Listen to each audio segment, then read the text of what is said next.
Guitar Man says, question whether Gibson forbids Long and McQuaid from discounting new guitars in Canada. Long and McQuaid claims so. So this is a thing that retailers have done for many years, and I have been very confused by it. But I will give you an answer that is not only truthful but super accurate. And I'm saying that because this is where I can. Everybody's gonna have an opinion about it, but I'm telling you, this is how it works. So the way MAP works, I don't care if you're in Canada, I don't care if you're in Europe and the US. There's laws that are applied by those governments, but I'm talking about how the companies mandate things. If you have a law that says a certain thing, that law will supersede what these companies are doing and saying. Okay. So a company like Long and McQuaid, which is for those in the US, that's like Guitar Center for Canada. Okay. It's just a big chain of stores. Please don't take any negatives from that. I'm just trying to give you the scale of it. Gibson mandates a lot of things to the dealers. They'll say, look, if you want to carry Gibson, you have to carry so much of it. So there's a buy-in. Back when I was a Gibson dealer, it was $80,000 a year, and it was 4 installments of $20,000. So I had to do $20,000 order up front. In other words, order $20,000 worth of in-stock stuff. And I had a certain percentage that was going to be Epiphone, a certain percentage that was parts, and a certain percentage that was Gibson. And then I had to schedule out 3 more $20,000 orders to do the $80,000 requirement. I was able to do more than that if I wanted to, but not less than that. That's what it took to be a Gibson dealer. I have heard a gazillion stories. I don't care what anybody says. Things could have changed since when I've done that. So if somebody has a different story post 2000, let's say 16, 17, I'm sure they're right. But if they're saying that, when I was a dealer in 2005 to 2017, that's not how it was. Well, then I have the documents downstairs in my filing cabinet to show exactly what my requirements were to be a Fender dealer and all this stuff. This is what the requirements were. So that's what it was required to be a Gibson. Plus, of course, the blessing of Gibson to even sell you this stuff. Just because you had $80,000 of orders doesn't even mean they would give it to you. But if you got blessed to be a Gibson dealer, this is what it would require of you to have. To do, I guess. Okay. Now, in that, you're going to have all kinds of requirements on you, and one of them is the MAP. So you're not allowed to advertise a price lower than their MAP policy. So you cannot advertise it. You can't put an ad anywhere. You can't do any of that. In your store, you can do whatever you want. They cannot dictate to you what you do in the store. Okay? However, the store, if a store says, man, I can't discount to you. And so, the reason I know that is because there was companies that had exceptions to that. Zahn bases, if you guys remember Zahn, Zahn had it written in his contract that not only did you have to follow MAP, they had, what is the other term? There's another term besides MAP, but it's like something AP, and it means like you can't break the price. And that's what he said.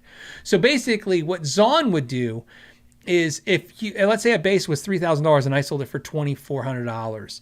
If a customer called him up and said, I have an issue with the bass, I need warranty, he'd be like, I need your original receipt that shows that you bought it from a legitimate dealer and you paid the full price. And if you didn't pay the full price, you don't get a warranty, right? And you're like, what? So now, what do dealers do? Dealers can do whatever they want. Some dealers would be like, hey, I'm gonna make you a deal, but if you tell the manufacturer you pay the full price. That's their ethics. I don't know. But here's back to MAP. You can't advertise a discount price, but you can give that price. But I'll tell you, this is how I know this, because I'm gonna tell you a true story. So a customer came in my store once. This was Paul Reed Smith. Paul Reed Smith has the same identical policy as Fender and Gibson when it comes to MAP.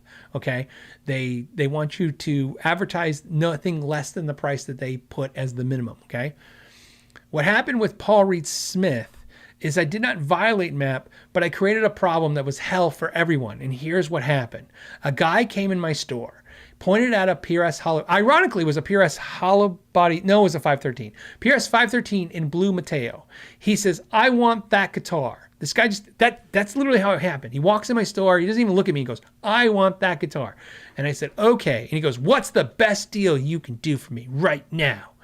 And I was like, I don't know. I don't even remember what I did. I probably did like 15% off, right? It's a $3,000 guitar. $3,000 guitar. I make $900. So I'm like, maybe I make $1,000. So I make $1,000 and I go, $500 off, right? Because I'm going to make $500. It's cash in hand. He's going to give me, I'm going to make $500 and I'll take, and plus the money that I'm churning, in other words, the money, the other $2,000, the cost of the guitar, and I'll send that to PRS and order another guitar. And that lets me, I'll flip another guitar. It's a great world. And he goes, I'll take it. And I go, okay. So I wrote it up and it was that easy. And why did I do it? Because it's that easy. I made $500 in 5 seconds. I have worked much harder for much less. So I then get a phone call 2 hours later and it's my PRS rep and he's losing his mind because what really happened that I didn't know was that customer went to Sam Ash, the Sam Ash that's in Glendale, Arizona.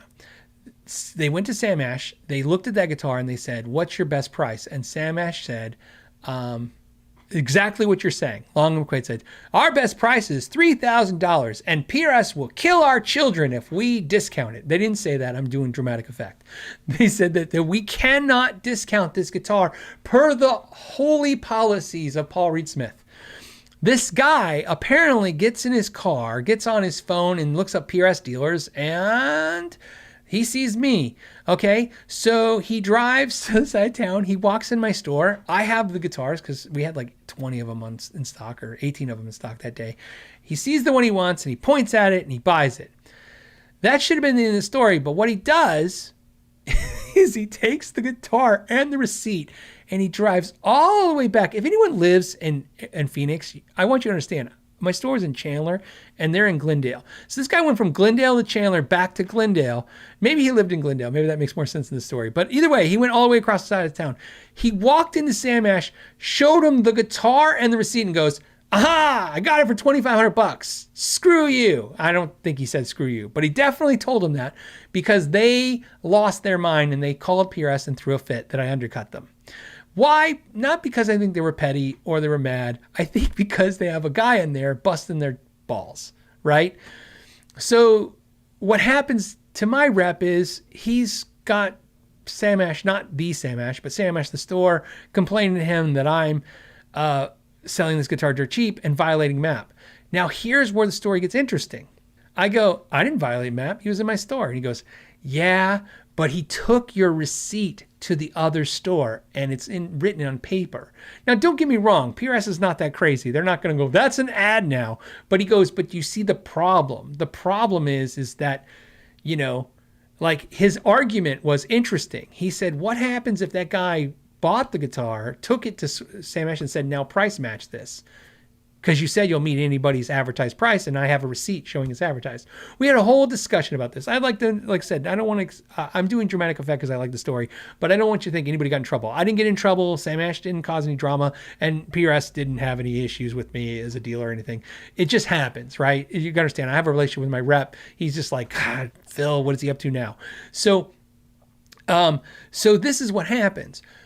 Am I saying that Long and Quaid's like they're not going to discount it because you might tell on them, run to another store screaming? I don't know, but what I'm saying is no. As far as I know, there is no policy that prevents Long and McQuaid from giving you a discount.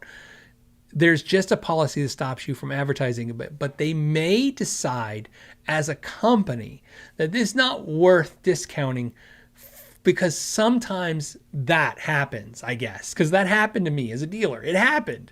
It's not like a scenario I dreamed up. It's just that this guy decided to tell another dealer that he got a better deal, right? So, but that answers your question and also gives you some insight on why they may act in the way. It might be not so nefarious as they just want to give you a deal, don't want to give you a deal. My understanding of MAP and the contracts that I have signed in the past from manufacturers and how MAPs work, MAP does not prevent you from making any personal deals with customers at all. And plus, that was kind of a funny story because I forgot how crazy that situation was. I forgot that guy was weird.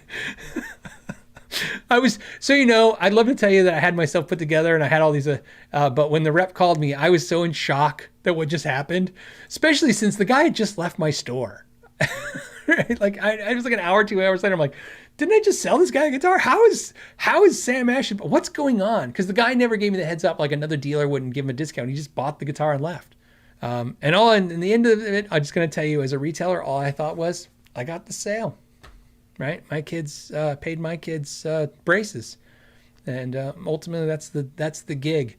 If you're in that business, is to sell a guitar, make a customer happy, and then put braces on your kids, apparently, because both my kids had braces. If you enjoyed this podcast clip, you can watch the entire episode by clicking the link in the description or streaming it on iTunes, iHeartRadio, and Spotify. You can also join it live every week, Friday at 3 p.m. Pacific Standard Time, and I hope to see you there. Until next time, know your gear.